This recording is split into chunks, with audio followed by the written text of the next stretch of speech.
하나님의 말씀 누가복음 14장 25절로 35절 합독하는 시간을 갖겠습니다. 함께 읽습니다. 수많은 무리가 함께 갈새 예수께서 돌이키서 일으키시되 물은 내게 오는 자가 자기 부모와 처자와 형제와 자매와 더욱이 자기 목숨까지 미워하지 아니하면 능히 내 제자가 되지 못하고 누구든지 자기 십자가를 지고 나를 따르지 않는 자도 능히 내 제자가 되지 못하리라. 너희 중에 누가 망대를 세우고자 할진대 자기의 가진 것이 중공하기까지 족할는지 먼저 앉아 그 비용을 계산하지 아니하겠느냐. 그렇게 아니하여 그 기초만 쌓고 능히 이루지 못하면 보는 자가 다 비웃어 이르되 이 사람이 공사를 시작하고 능히 이루지 못하였다 하리라. 또 어떤 임금이 다른 임금과 싸우러 갈 때 먼저 앉아 1만명을 걸로써 저 2만명을 걸리고 오는 자를 대적할 수 있을까 헤아리지 아니하겠느냐. 만일 못할 터이면 그가 아직 멀리 있을 때에 사신을 보내어 화치를 청할지니라. 이와 같이 너희 중에 누구든지 자기의 모든 소유를 버리지 아니하면 능히 내 제자가 되지 못하리라. 소금이 좋은 것이나 소금도 만일 그 맛을 잃으면 무엇으로 짜게 하리요. 땅에도 거름에도 쓸데가 없어 내버리느니라. 들을 귀가 있는 자는 들을지어다 하시니라. 아멘. 예수님께서 이 땅 가운데서 하나님이시면서 인간의 몸을 입고 오셔서 공생애를 시작하시면서 시작하신 것이 바로 하나님의 나라 복음이었습니다. 근데 당시 그 하나님의 백성들이라고 하는 유대인들은 이 하나님의 나라가 간절히 임하기를 소망하면서 살았는데요. 예수님이 선포하신 하나님의 나라에 대해서 유대인들의 반응은 제각각이었습니다. 예수님에게 긍정적으로 반응하는 사람들이 있는가 하면 이 종교 지도자들이라고 할 수 있는 서기관과 바리새인들은 부정적으로 반응하였습니다. 그리고 이들은 나아가서 한 걸음 더 나아가서 철저하게 예수님을 대적하기로 하고 배척까지도 하였습니다.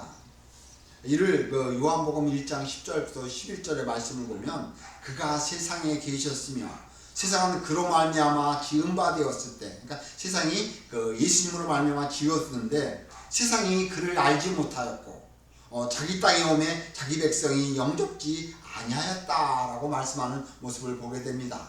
세상을 창조하신 그 하나님이 세상에 왔는데 그 땅에 하나님의 백성들이 그 예수님을 알아보지 못했다라고 받아들이지 않았다라고 본문이 말씀하는 그런 모습을 보게 됩니다.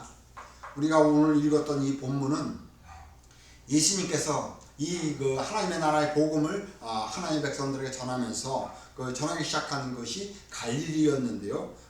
그곳에서 이제 시작을 해서 예루살렘까지 가는 그 길목에서 베레아라는 지역에서 사역을 했는데요. 하나님의 복음을 전했는데 그곳에서 그 복음을 많은 사람들이 받아들였습니다. 그래서 그로 인해서 많은 군중들, 여기서는 수많은 무리라고 25절 기록되어 있는데요. 그 수많은 무리들이 예수님을 따랐다고 말씀하고 있습니다. 그러니까 이들이 예수님이 메시아이시며 하나님의 나라 왕으로 오셨기 때문에 이 하나님의 나라가 가까이 왔다는 것을 이들이 인식하였고 그래서 그것을 믿고 받아들였던 것입니다. 따라서 이들은 예수님으로부터 하나님의 나라가 어떤 나라인지 그것을 배우고 그리고 하나님의 나라를 알려고 그리고 예수님으로부터 하나님의 나라의 영광과 하나님의 나라의 그 축복을 받으려고 이렇게 예수님을 따라왔던 것입니다.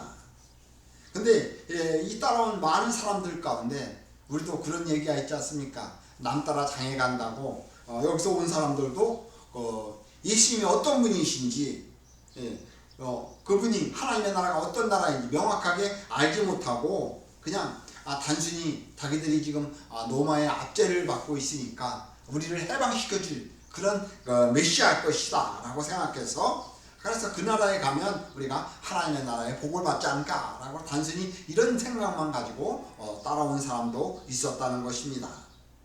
어쩌면 이런 사람들은 이런 생각을 가지고 있었던 건 너무나 당연하다고 할 수 있을 것입니다. 왜냐하면 그 당시 이제 자기들이 로마의 식민지로 있었기 때문에 로마로부터 어려움을 받았고, 또 더욱이 이제 예수님이 각종 기적을 일으키시지 않았습니까? 그리고 또한 예수님의 가르침이 그중 종교 지도자들이었던 서기관과 바리새인들과 같지 않고 권위가 있었다고 이야기를 하고 있습니다. 그리고 더욱이 이제 우리가 읽었던 오늘 25절부터 읽었는데요. 14장 15절부터 24절의 말씀을 보면 큰 잔치를 배설하고 많은 손님들을 초대한 왕에 대한 비유를 이야기를 하고 있습니다. 그러니까 이 왕이 바로 이 잔치를 베풀 왕이 누구냐? 바로 예수님이다라고 생각을 했기 때문에 이 사람들이 따라왔던 것인데요. 그래서 이들이 어떤 예수님에 대한 큰 기대감을 가졌을 것입니다. 근데 오늘 본문을 보면은 예수님이 아주 파격적인 말씀을 합니다. 그러니까 어쩌면 이들은 이런 기대를 가지고 있었던 것에 그들이 찬물을 뛰어넘고 있는 것처럼 보인다는 것입니다. 지금 여기서 예수님을 따른다는 것은 예수님의 제자가 된다는 것인데, 이것은 다른 말로 표현해서 하나님의 나라 백성으로서 이제 살겠다라는 그런 말씀인 것입니다. 이를 요즘 말로 하면 교회에 나오고 예수님을 믿고 그리스도인으로서 믿음의 삶을 살겠다고 그렇게 말하는 것이라고 볼 수 있을 것입니다. 요즘 시대에 이 어려운 시대에 전도하기가 상당히 어렵지 않습니까? 근데 이제 이런 사람들이 찾아온다면 이런 사람들이 얼마나 귀하겠습니까?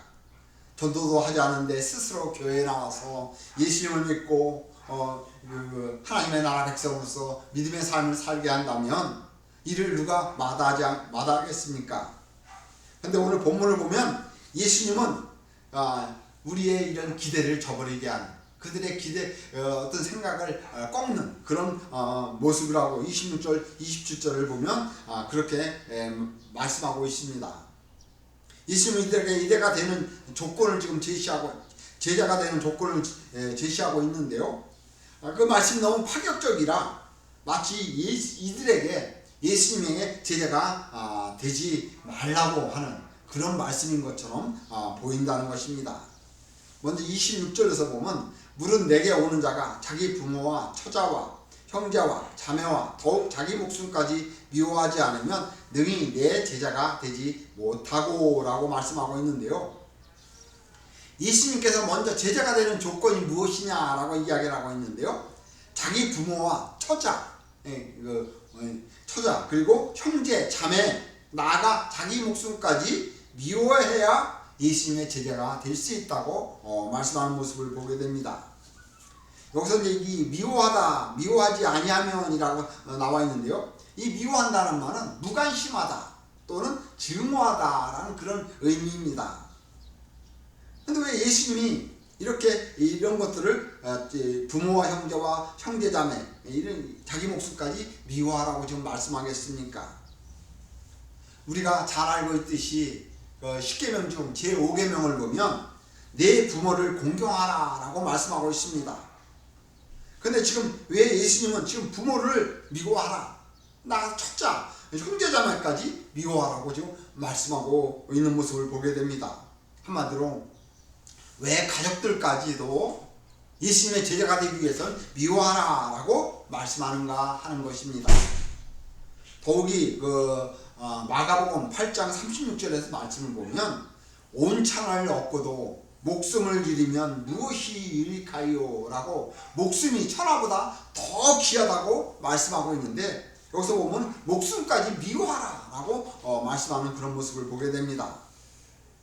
예수님은 가정을 버리고 가족을 버리면서까지 예수님을 따라야 예수님의 제자, 즉 하나님의 나라 백성이 된다고 말씀하며 심지어 자신의 목숨까지도 버려야 한다고 말씀하고 있다는 것입니다. 왜 예수님이 이렇게 말씀하는가? 과연 예수님이 어떠한 의도를 가지고 예수님의 제자가 되는 조건을 이렇게 말씀하는가 하는 것입니다. 우리 주변에 보면 이단들을 믿는 사람들을 보면 가정과 가족 관계를 끊어버리고 아예 집을 나가 집단 생활하는 그런 모습을 보게 되는데요. 우리 역시 이 말씀을 보면 예수님을 믿기 위해서는, 예수님의 제자가 되기 위해서는, 하나님의 나라 백성이 되기 위해서는 이 이단들처럼 그렇게 행동하는 것이 옳으냐라는 것입니다. 하지만 이 말씀은 이렇게 이해해서는 절대로 안 되는 그런 말씀입니다. 여기서 아까도 미워한다는 말씀을 의미를 살펴보았는데요. 여기서 미워한다는 이 말은 이러한 개념이 아니라 어떤 것보다 덜 사랑한다라는 우선순위의 문제를 가리키고 있는 단어입니다. 즉 어떤 것이나 어떤 사람을 사랑한다면 그것을 선택하고 거기에 복종한다는 것이고, 반대로 어떤 것을 미워한다는 것은 그것을 복종하고 선택하기를 거부한다는 그런 의미인 것입니다. 예를 들어서 우리가 어떤 사람이 찾아오면 이 사람을 대접하기 위해서 무엇을 드릴까요? 커피를 드릴까요? 녹차를 드릴까라고 우리가 흔히 묻습니다. 그러면 그 사람은 자신이 좋아하는 것에 기호에 따라서 둘 중에 하나를 선택할 수 있을 것입니다. 그러니까 자기가 커피를 좋아하면 커피를 주세요라고 말한다면 녹차는 지금 싫다는 것이 되는 것입니다. 물론 녹차를 싫어하는 사람도 있겠지만은 지금 당장은 녹차보다는 커피를 마시겠다라고 하는 것처럼 그렇게 이야기하는, 지금 여기서 미워한다는 단어는 바로 그런 의미를 가지고 있다는 것입니다. 또한 성경 말씀을 보면 말라기서 1장 2절부터 3절의 말씀을 보면 이런 말씀이 있습니다. 여호와께서 이르시되 내가 너희를 사랑하였노라 하나 너희는 이르기를 주께서 어떻게 우리를 사랑하셨나이까 하는도다. 나 여호와가 말하노라 에서는 야곱의 형이 아니냐. 그러나 내가 야곱을 사랑하였고 에서는 미워하였으니 그의 산들을 황폐케 하였고 그의 산업을 광야의 이리들에게 넘겼느니라 라고 말씀하고 있는데요. 이 말씀은 하나님께서 야곱을 선택하셨던 이유를 지금 이렇게 설명하고 있습니다. 그러니까 야곱이라는 것은 이스라엘 백성들을 가리키고 있는데요. 이스라엘 백성들을 선택하신 것을 내가 야곱을 사랑하고 에서를 미워했다라고 표현하고 있습니다. 이는 상대적인 개념으로 하나님께서 에서를 증오했다는 것이 아니라 그냥 야곱을 내가 선택해서 내 하나님의 백성으로 삼았다라는 그런 의미를 가지고 있는 것입니다. 예수님 오늘 본문 말씀으로도 예수님 역시도 자기 부모와 처제, 형제자매, 나아가 목숨까지도 미워한다는 이 말씀은 이 감정의 그런 문제가 아니라 의지의 문제를 지금 언급하고 있는 것입니다. 이 의지의 문제, 어떤 것을 선택할 것이냐라는 것에 대해서 누가복음 16장 13절의 말씀을 보면 지파인이 두 주인을 섬길 수 없나니 혹 이를 미워하고 저를 사랑하거나 혹 이를 중히 여기고 저를 경히 여길 것임이니라. 너희는 하나님과 재물을 겸하여 섬길 수 없느니라 라고 말씀하고 있습니다. 여기서는 두 주인을 섬길 수 없다. 한 사람을 섬기려야 하는데 하나님과 재물이 바로 그렇다. 그래서 재물을 섬길 것이냐 하나님을 섬길 것이냐라고 우선순위에 대해서 말씀하는 모습을 사랑과 미움의 관계로 이렇게 표현을 하고 있습니다. 우리가 이 시대를 살아나가면서 돈은 반드시 필요합니다. 우리가 이 시대 돈이 없으면 어떻게 살아나갈 수 있겠습니까? 돈이 있어야 우리가 여러 가지 물품을 구입할 수 있고요. 우리의 먹고 사는 문제를 해결할 수 있고 또한 생필품을 구입하는 것이 이 돈으로 다 이루어지고 있습니다. 만약 돈이 없다면 이전 원시 시대처럼 물품을 교환하는 문물 교환으로 그렇게 살아갈 수밖에 없을 것입니다. 그래서 누가복음 16장 13절의 말씀은 하나님을 돈보다 더 사랑하는 것, 즉 하나님을 우선적으로 사랑해야 한다는 것을 말씀하고 있는 것입니다. 돈은 우리가 이 시대를 살아나가는데 없어서는 안 될 그런 요소입니다. 하지만 하나님보다 돈을 더 사랑하면 돈이 이 시대의 우상이 된다는 것입니다. 그러기에 돈보다도 하나님을 더 사랑하는 우선순위로 그렇게 누가복음 16장 13절로 지금 말씀하고 있는데요. 늘상 말씀을 드렸듯이 돈은 우리의 삶의 수단을 삼아야지 하나님보다 더 사랑해서는 안 된다는 것입니다. 그렇게 되면 돈이 우상이 되기 때문에 그리하지 말라고 예수님이 말씀하고 있는 것입니다. 따라서 오늘 우리가 읽었던 26절의 말씀은 우리가 세상을 살아나가면서 우선적으로 사랑해야 하는 것이 무엇인가, 그것을 말씀하고 있는 것입니다. 그것이 하나님을 사랑하는 데 있어서 재물이 우선된다든가 부모와 형제가 우선된다든가 심지어 자기의 목숨까지도 우선되어서는 안 된다는 것을 우리에게 가르쳐주고 있는 것입니다. 하나님을 사랑하는 것이 항상 우리의 삶의 우선순위가 되고 그 위의 것은 2차적이 되어야 한다는 것을 이렇게 지금 말씀하고 있는 것입니다. 예수님을 믿고 하나님의 나라 백성으로서 살아나가는 일들, 먼저 하나님을 사랑하고 그 위에 세상에 일어나는 일들은 2차적으로 생각을 해야 한다는 것을 이렇게 지금 표현하고 있습니다. 또한 27절의 말씀을 보면 누구든지 자기 십자가를 지고 나를 따르지 않는 자도 능히 내 제자가 되지 못하리라 라고 지금 말씀하고 있는데요. 예수님을 따른다는 것, 예수님의 제자로 하나님의 나라 백성으로서 사는 것은 자기 십자가를 져야 한다고 말씀하고 있습니다. 여기서 십자가를 진다는 것이 무엇을 의미하겠습니까? 당시 상황에서는 처형을 받고 모욕을 받는 것을 의미를 합니다. 하나님은 하나님의 나라 때문에 예수님은 하나님의 나라 때문에 십자가를 지신 것입니다. 따라서 예수님을 따른다는 것은 곧 세상으로부터 모욕을 당할 수도 있으며 심지어 목숨을 잃을 수도 있음을 말씀하고 있는 것입니다.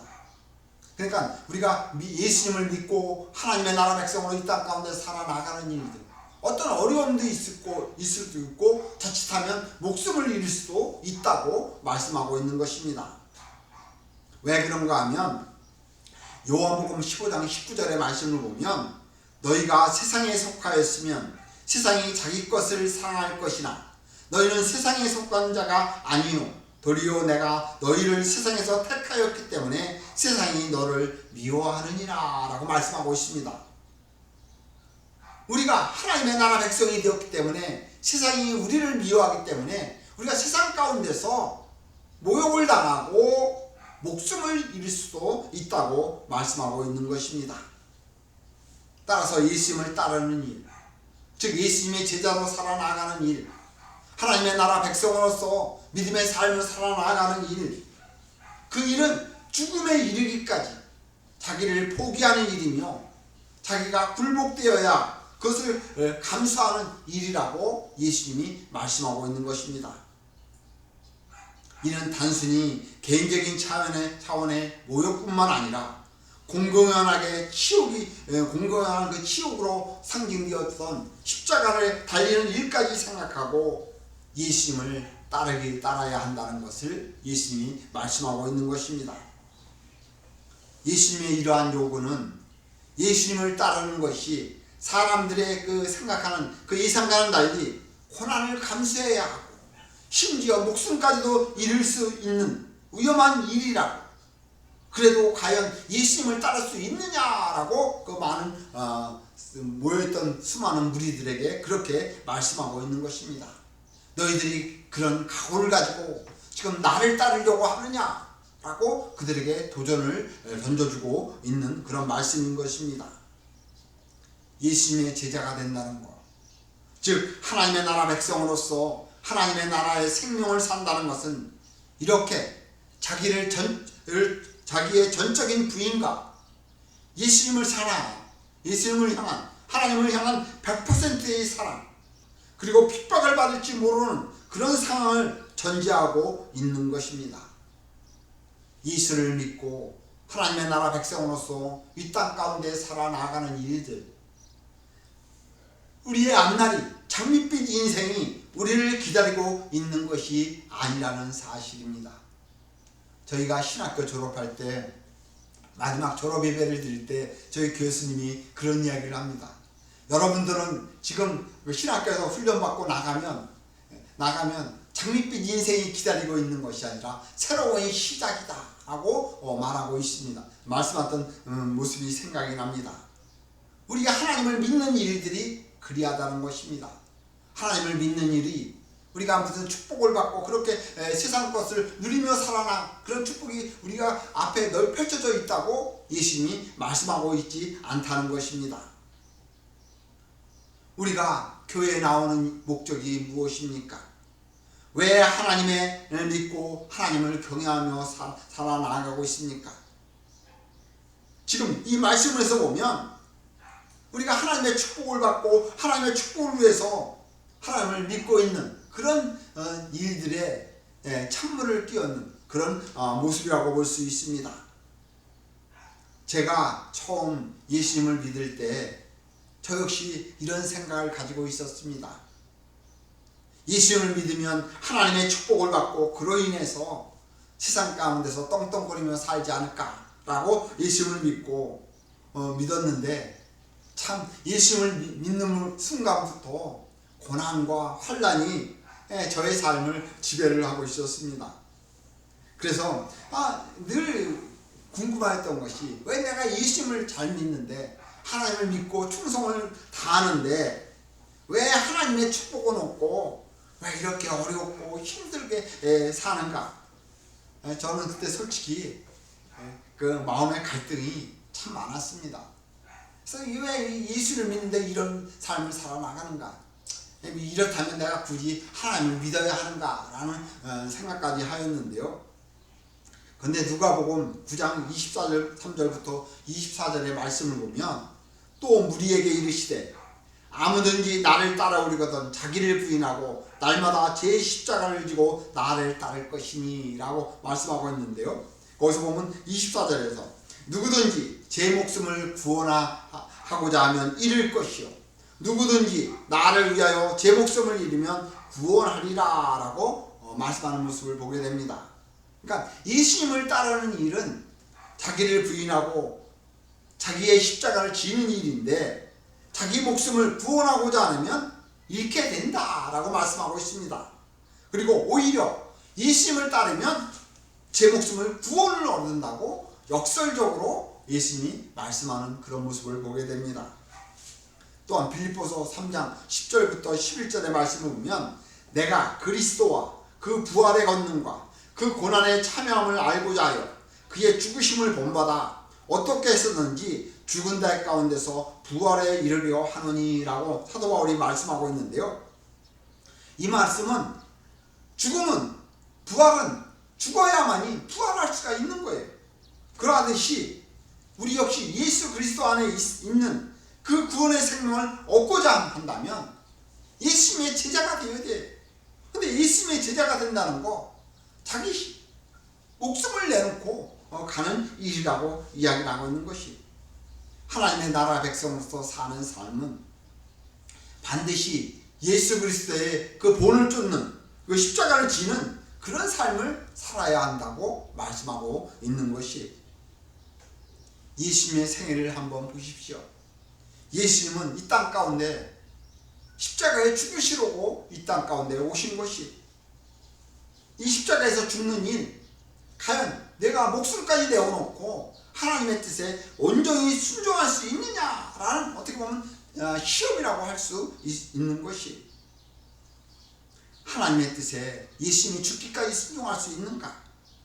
하나님의 뜻에 목숨을 내놓고 죽음에 이르는 각오를 수반하고 있는가? 그것을 묻는 시험이 바로 예수님이 지신 십자가였다는 거예요. 예수님이 이토록 하나님께 모든 것을 내어 맡기고 전적으로 순종하여 십자가를 지셨기에 예수님의 제자가 된다는 것. 즉 하나님의 나라 백성으로서 우리가 믿음의 삶을 산다는 것. 우리 역시 예수 그리스도께 전적으로 충성하는 뜻으로 자기의 십자가를 져야 한다고 말씀하고 있는 것이 누구든지 자기를 내세우고 자기 주장과 자기 권리를 내세운다면 그는 예수님의 제자가 될 수 없을 뿐만 아니라 하나님의 나라 백성으로서 삶을 살 수 없다고 예수님이 오늘 본문에서 우리에게 말씀하고 있는 것이에요. 그렇다면 예수님은 왜 이렇게 강한 어조로 말씀하고 있겠습니까?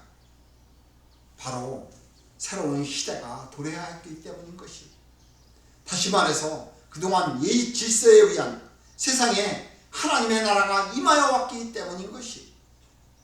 이는 그동안 하나님이 창조하신 세상이 죄로 인하여 마귀가 득세하였지만은 이제 세상은 하나님의 나라가 임하여 왔기에 새로운 질서가 시작되었고, 이는 하나님이 세상을 창조하신 목적을 회복하는 일이기에 이에 합당한 삶을 살기 위해서는 나를 버려야 하고 심지어 자기의 목숨까지 버려야 하고 또 그 믿는 일에 있어서 어려움과 고난도 있을 수 있다는 것이. 왜 그런가 하면 새로운 시대, 새로운 질서에 하나님의 나라가 시작되었기에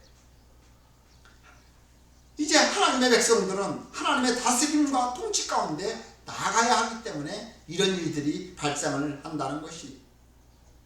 지금까지는 마귀의 권세로 칠흑 같은 어두운 세상을 살았다면 이 어두운 세상이 지나고 동력이 밝아오듯이 새로운 시대, 새로운 질서의 하나님의 나라, 온 세상을 밝히는 강명한 태양이 떠오르기 시작하였기에 하나님의 나라 백성들은 이에 적절한 반응을 보여야 한다는 거예요.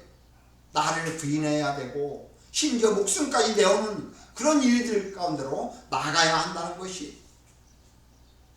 우리가 예수 그리스도를 믿고 교회에 나오고 하나님을 예배하고 하나님을 경외하며 사는 삶, 그저 해도 그만 안 해도 그만 그런 삶이 아니라는 거예요. 우리가 하나님의 나라를 받아들이고 하나님의 뜻을 따라 살든지 아니면 하나님의 뜻에 반항하여 거부하든지 어떤 식으로든지 우리가 반응해야 하는 그런 결단을 지금 예수님이 우리에게 말씀하고 있는 것이. 이에 지금 예수님은 이것에 대해서 설명하기 위해서 28절부터 32절까지 두 가지 비유로 말씀하고 있어요. 28절부터 이 30절의 말씀은 그 첫 번째 비유는 망대를 건축하는 것에 대해서 비유로 말씀하고 있는데요. 우리가 아무리 작은 건물을 짓는다 한다고 할지라도, 아무리 조그만 창고를 짓는다 할지라도 그 마음과 설계도만 가지고 일을 착수하기에는 너무나 부족하다는 거예요. 계산을 해도 생각지 않았던 그런 공사비가 많이 들어가는데 치밀한 계획과 예산 없이 섣불리 시작했다가는 잘못하면 빚을 떠안게 된다는 거예요. 공사를 그렇게 빚을 떠안게 되면 공사가 중단되고, 공사가 중단되면 차라리 공사를 하지 않을 때만도 못한 사람들로부터 조롱을 받을 것이 뻔하기 때문에 지금 예수님은 그런 비유를 지금 하고 있는 것이에요. 예수님께서 이 같은 일은 누구나 다 하는 상식적인 이야기예요. 그러기에 너희 중에 누가 먼저 비용을 계산하지 아니하겠느냐라고 계산하고 예산을 타진하고 해서 건축을 진행하지 않겠느냐라고 반문하고 있는데요. 그런데 이보다 더 중요한 우리의 생명이 걸린, 우리의 생사가 걸린, 어떻게 보면 우리 인간의 삶의 본질이라는 그 하나님의 나라의 삶의 문제, 즉 예수님의 제자가 된다는 것, 하나님의 나라의 백성으로서 사는 것에 대해서 아무런 생각도 하지 않고 어떻게 예수님의 제자로 하나님의 나라 백성으로 살 수 있겠느냐라고 첫 번째 비유에서 예수님이 말씀하고 있는 거예요. 예수님의 제자가 되기 위해서는 우리가 생각을 하고 계산을 해보고 어떻게 해야 하나님의 나라 백성으로서 살 수 있느냐, 그것을 생각해 보라는 거예요. 두 번째 비유는 그 32절부터 33절까지 이야기를 하고 있는데요.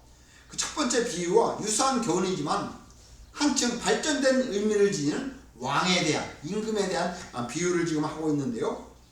첫 번째 비유는 이 망대를 짓는 일은 개인적인 일로서 자기가 가만히 앉아서 건축을 해야 망대를 질 것이냐 말 것이냐라고 자기 스스로 결정을 한 것이지만은, 두 번째 비유는 좀 더 그 상황이 매우 긴급한 상황을 말씀하고 있어요.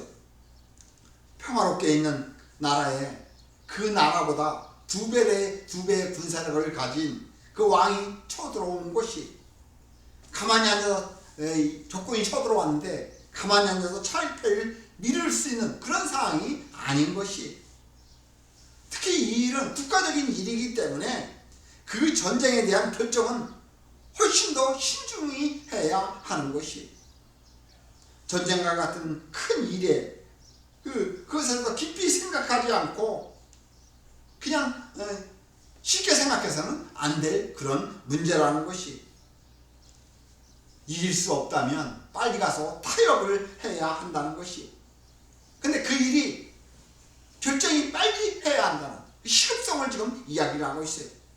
발등에 떨어진 불을 끄는 일이 급한 일이라고, 이 문제를 결정하는 일이 시급한 일임을 지금 두 번째 비유에서는 그렇게 말씀하고 있는 것이, 바로 예수님은 이 비유를 통해서 예수님의 제자가 되려고 하는 사람들도 이런 다급한 심령, 시급한 결정을 해야 한다고 말씀하고 있는 것이, 단지 제자가 되고자 한다는 그런 마음만으로 예수님의 제자가 되기에는 충분하지 못하며, 어떤 예수님을 따라다니면 어떤 복을 받는다 이런 생각만 가지고 예수님을 따라서는 안 된다라고 말씀하고 있는 것이, 하나님의 뜻이 무엇인지, 하나님이 우리에게 요구하는 것이 무엇인지, 하나님의 나라가 어떤 나라인지, 하나님의 나라의 백성으로서 생명의 삶을 사는 것이 어떠한 것인지 우리가 신중하게 생각을 해야 한다는 것이, 이에 대해 결론적으로 예수님이 33절부터 35절에서 말씀하고 있는데요. 먼저 33절의 말씀을 보면, 이와 같이 너희 중에 누구든지 자기의 모든 소유를 버리지 아니하면 능히 내 제자가 되지 못하리라 라고, 예수님을 따르는 자는 자기 자신에 대한 전적인 포기가 우선돼야 한다는 것이, 이 말이 무슨 말이에요? 나를 포기한다는 것, 예수님이 나의 삶의 주인이 되어야 한다는 거예요. 내 생각을 내려놓고 내 뜻을 내려놓고 예수님을 따라야 하나님의 나라 백성으로서 하나님의 축복을 누릴 수 있다는 것이, 이것은 이 복음의 비밀, 하나님의 나라의 복음의 가치, 하나님의 나라에 대한 가치를 아는 사람만이 취할 수 있는 그런 행동인 것이, 저 역시 복음의 진리를 깨닫기 전에는 그저 교회에 다니는 한 사람의 종교인에 불과했어요. 그러나 지금 왜 이렇게 여기 와서 어렵게 사역을 하겠어요? 하나님의 나라가 더 가치가 있기 때문에 모든 것을 내려놓고, 그것은 다 2차적으로 되어 있는 거예요. 우선 하나님의 나라가 우선이기 때문에 그 생명에 대해서 그것을 먼저 따라가는 거예요. 그래서 33절, 35절의 4절과 5절에서 말씀 보면, 소금은 좋은 것이지만 소금이 맛을 잃으면 무엇을 짜게 하리? 땅에도 거름에도 쓸데없이 내어버리느니라. 들을 귀가 있는 자는 들을지어다 라고, 아무리 좋은 것이라고 할지라도 그것을 우리가 받아들이지 않고 올바로 사용하지 못하면 아무 소용이 없게 된다는 거예요.